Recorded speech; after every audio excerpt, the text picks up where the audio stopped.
name is Porcupine, and today I'm going to be showing you how to hide a dead body. Yes. Don't worry. Don't feel like I'm judging you, because I'm not. Trust me, I've been there. I've done that. Okay? So instead of coming down hard on you and judging you and wagging my finger in your face, instead, I'm just gonna gentle parent you through this entire situation that you got yourself in. And of course, as Porcupine, there's no better place to go than to my YouTube channel, because I know quite a lot about getting rid of people. So, we're going to use some items to guide our lesson. As you can see, this right here is a heavy-duty trash bag.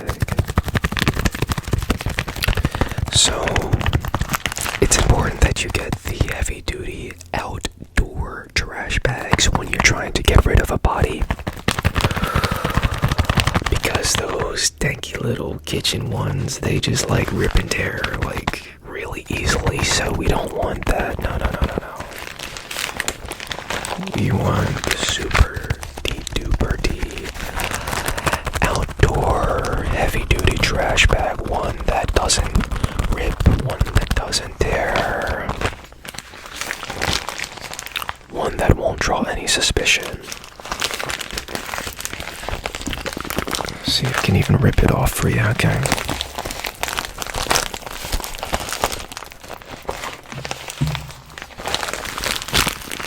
There we go. Here, let me put the roller down. See, you can see how huge this bag is. I mean, I wouldn't recommend this, but technically, if you get this bag, you can get away with hiding two bodies in it, but I wouldn't recommend that. I wouldn't recommend that, though.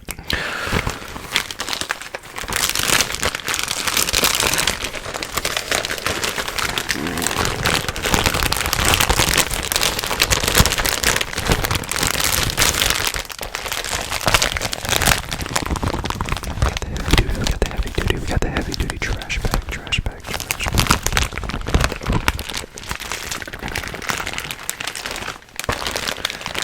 So let's go through the order of operations here. You got your dead body.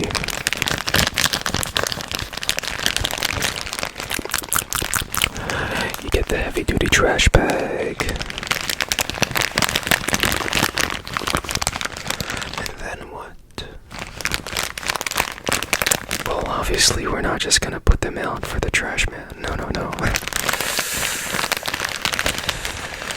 We're gonna get that body in the trash bag already. And we're gonna load that body into the back of our trunk, okay?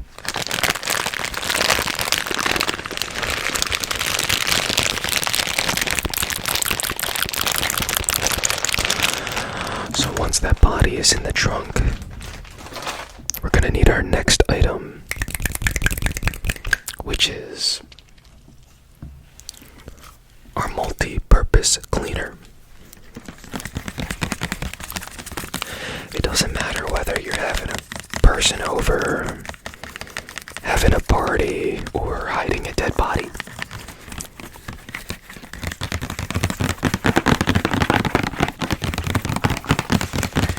You always have to clean up after yourself.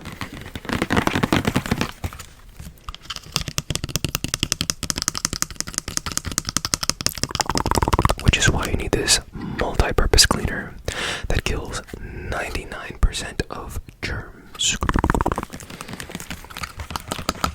So wherever it happened, I won't ask where, but wherever it happened, you gotta be scrubbing and dubbing so hard.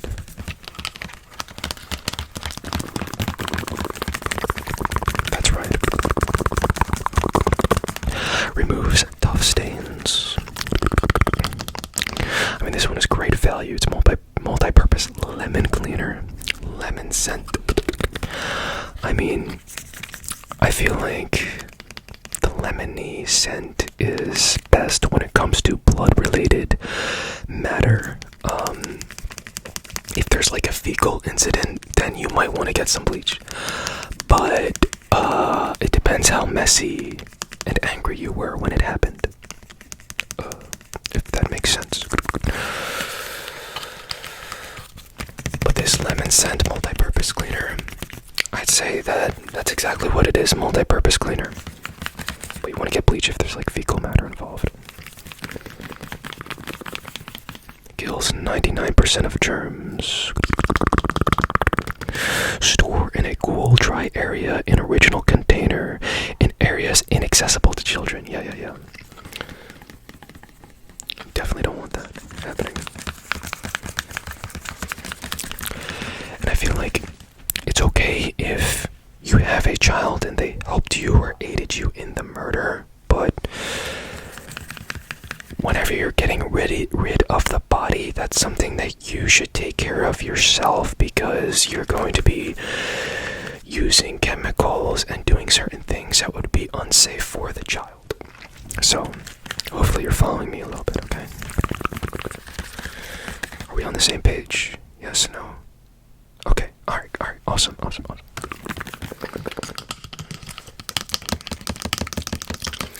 But yeah, that's our multi-purpose cleaner, right?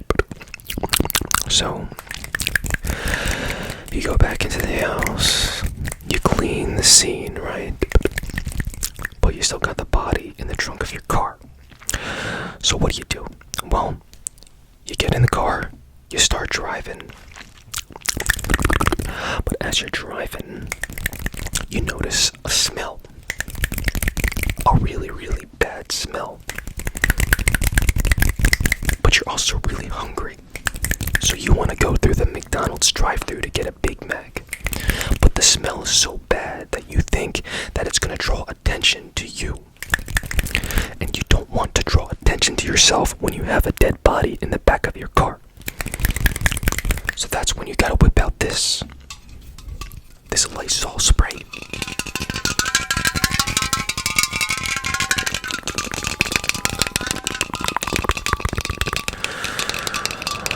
Because you need to smell fantastic. And also you don't want people to think that you have a dead body in your trunk. Very, very important step. It'll also make it easier for you to eat the Big Mac.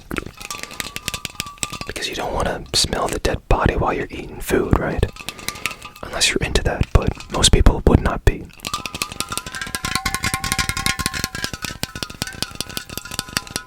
Kills over 100 illnesses causing germs.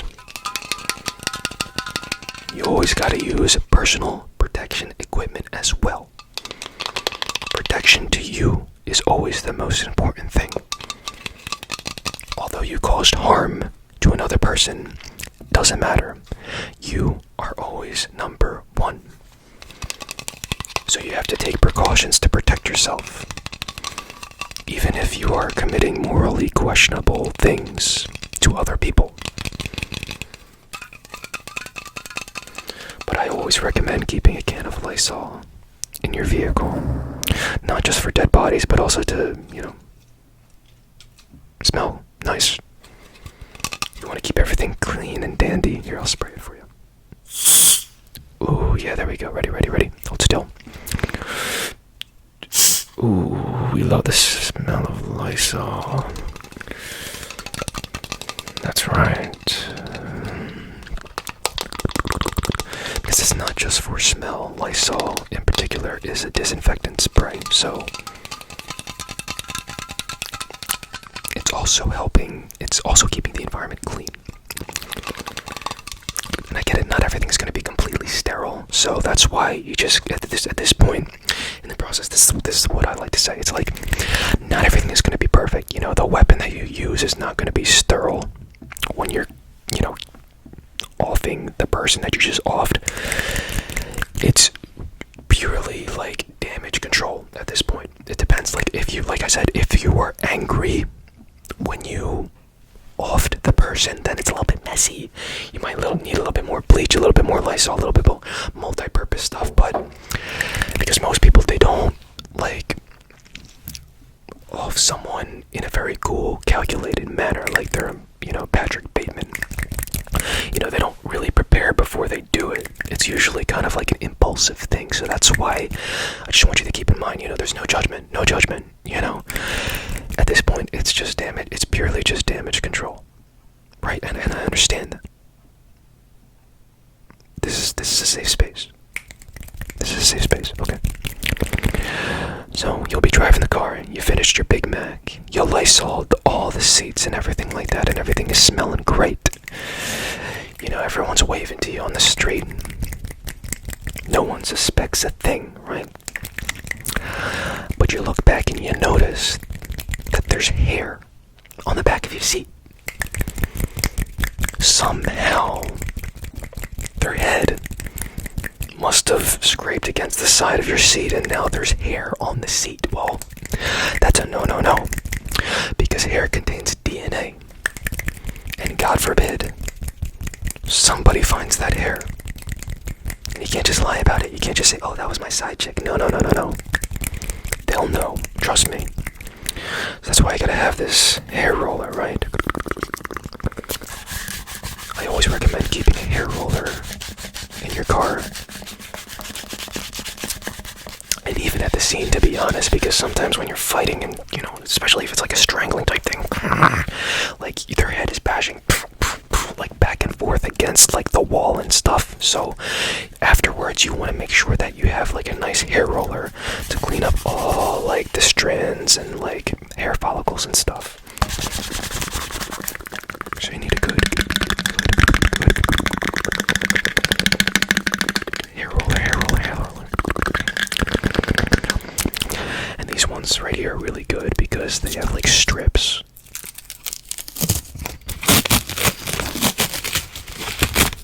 Right, so you can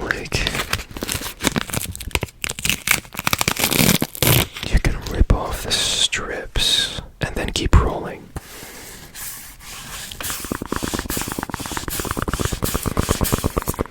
Right, you see what I mean?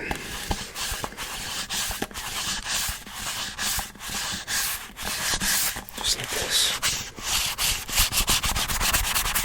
And no, rolling their hair before the murder does not make a difference. Trust me, I tried it. It doesn't do anything. Remember, this is all damage control. No judgment, damage control, right? Okay. So you just gotta really get back there. You gotta just roll all your seats down. Make sure all the fabric is looking nice and popping, right?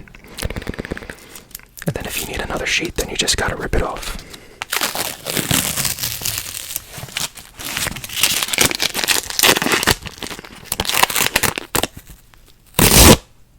Just like that. Sensational. Alright, so you clean the area. You got the body in the trunk. You got your McDonald's. You Lysoled everything. You used the hair roller, got all those dirty hair strands out of the back of your vehicle. And then you're almost to your destination, but then you hear movement. That's not very good. But don't worry, they're almost dead. They're already in the trash bag and they're in the trunk, so they can't go anywhere. So what do? Well, there's no saving them at this point. No. So that's when I like to use this thing called the hammer and nail technique. You see, most people, they might try to use a weapon or brute force or something like that, but that's totally unnecessary. All you have to do is you just gotta pop open that trunk. You just put this nail right to the top of their head, just like that. And all you have to do is get a big hammer, just like this. And you just gotta go like this. You can even do it through the eye socket. Let me demonstrate one more time. Right up to the top of the head, or the eye socket. Hammer. One strike should be enough to put them out for good. Now, on honestly, I think that this is the best technique because while other people might try to use a knife or some other messier weapon, they are already in the trash bag, and all you have to do is just poke the nail through the trash bag onto the top of their cranium or through their eye socket, and just one tap. It's very, very easy, simple, and it just sounds like you're working on your car, so it shouldn't bring attention to you. Alright, awesome. Alright, so they're finally gone for good. Lights out, no coming back. So you might think, where are we going? Are we going to the middle of the forest? A mountain somewhere? Maybe we need a shovel, but don't you worry, we do not need a shovel where we're going. No, no, no. We're going to the river. And that's why you're gonna need one of these boys. Not just one, but you get 6 of these. Put them together, and what do you have? You got yourself something that's known as a caisson. But for the purposes of what we're doing, it's going to be our underwater coffin.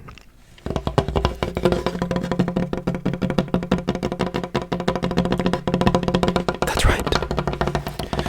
Just find a nice spot on the riverbed. Not too far. Doesn't have to be too far from the shoreline. You build your caisson.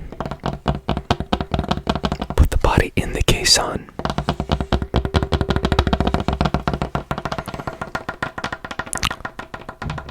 Lock it up. Put a layer of stones on top of the caisson and lower it into the water. Congratulations, you just made somebody disappear. A caisson is a French word for casket. That's actually how they build bridges. So this is a much more efficient engineering approach to getting rid of a body rather than just digging a hole in the middle of nowhere. Trust me.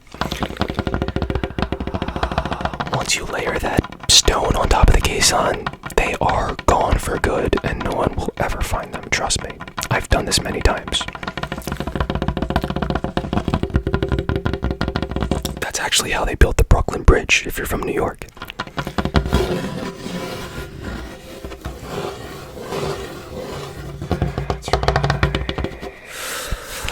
Well, but that's it. Hopefully you found this video insightful. Hopefully you got rid of your problem. And if you're just watching this video for entertainment purposes, then maybe send this video to someone who wouldn't need it for entertainment purposes.